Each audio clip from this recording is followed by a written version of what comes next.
Getting to miniature painting can be really fun, like painting something that you are really proud of. But before all of that, cleaning up the model is really an important step that no one should skip. Imagine that you're painting something only to realize there's a long mold line or the head is detached just a little. And in this video, I'm going to show you how to clean up your model before painting. My name is OmniMing, and let's get to the video. The first thing you need are tools.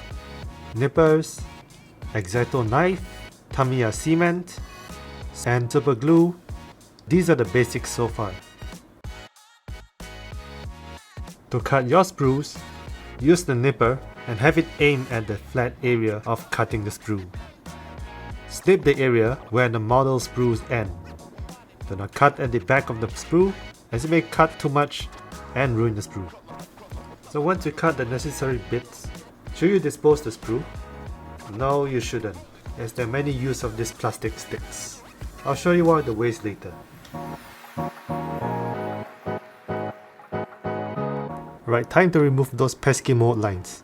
So just a note, if you prefer to glue your sprues later, that's alright too.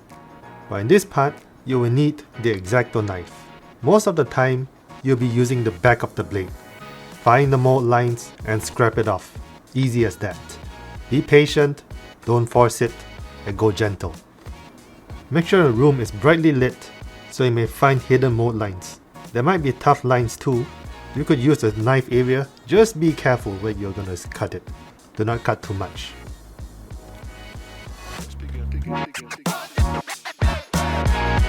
To seal your sprue together, it's best to use adhesive.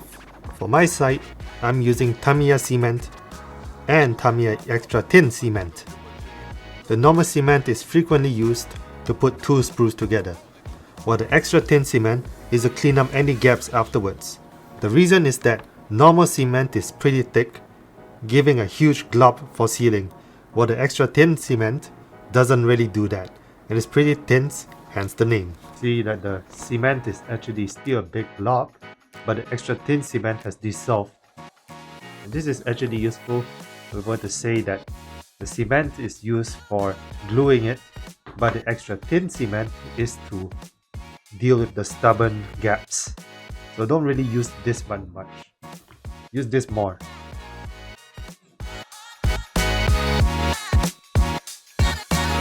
There are chances where your model will get gaps or the model got a little scrap too much.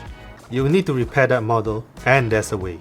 Remember when I said to keep the remaining sprue? Well, what you can do is make sprue glue, which is actually this, but you put this inside. You could cut a bunch of sprues, add it into a pot of cement, and now you made sprue glue. The sprue will be melted inside the glue, and then you're going to have a liquefied sprue which you can fill up the gap, smoothen the area where you scrap the mold line. So there you have it guys, the model's now ready to be primed. Thank you everybody for watching this video. Tune in next time as we're going to be doing some priming and base painting for the model. My name is OmniMing. Like and subscribe for more. If you would like to see more in the future, as I'll be doing more miniatures. I'm also on Twitch, as you can see the link down below, twitch.tv/OmniMing. Thank you, goodbye, good luck, and have fun miniaturing.